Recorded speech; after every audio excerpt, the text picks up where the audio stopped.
పుట్టిన అన్నకో తమ్మునికో అక్క చెల్లెలు రాఖీలు ఎందుకు కడతారు? ఎందుకంటే ఆడపిల్లలకు రక్షణ కవచం తీరుగా అన్నదమ్ములు ఉంటారు కాబట్టి.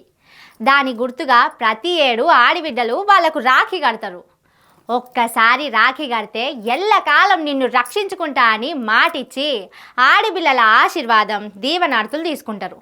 కాబట్టి అందరికీ రాఖీ పండుగ శుభాకాంక్షలు చెప్పుకుంటా కేటీఆర్కు రాఖీ కట్టిన వార్తతోని తీర్మార్ షురు చేద్దాం.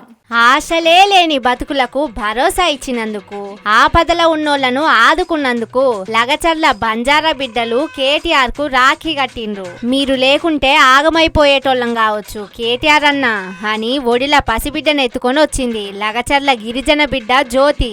రేవంత్ రెడ్డి సర్కార్ వచ్చినాక లగచర్ల భూములను బలవంతంగా గుంజుకునే ఉపాయం చేసింది. దానికి అడ్డం తిరిగిండ్రు లగచర్ల లంబాడి బిడ్డలు. అప్పుడు నిండు గర్భిణిగా ఉన్న జ్యోతి భర్తను పోలీసులు అరెస్టు చేసి తీసుకుపోయిండ్రు.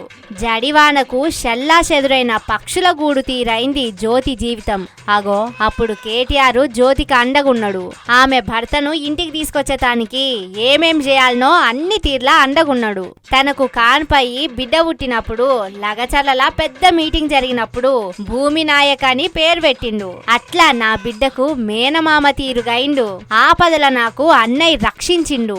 అందుకే జ్యోతి ఒక్కతే కాదు లగచర్ల లంబాడి అక్కల తరపున రాఖీ కట్టింది. స్వీట్ బాక్సులు బాగానే తెచ్చిండు కాబట్టి కేటీఆర్ నోరు తీపి చేసినట్టున్నారు. మరి అంతైపోయినాక కేటీఆర్ సారు కట్నం ఏం పెట్టిండో ఏవో గాని కేటీఆర్ సార్ ను కలిసి రాఖీ కట్టినందుకు మస్తు సంబరపడుతున్నారు లగచర్ల బంజారా బిడ్డలు. మాకొక్కలకే కాదు యావత్ తెలంగాణ జనానికి రక్షగా ఉన్నందుకు ఆపదొచ్చినప్పుడు ఇంకింత ఎక్కువ ఆదుకునే పనులు చేయాలని కోరుకున్నారట.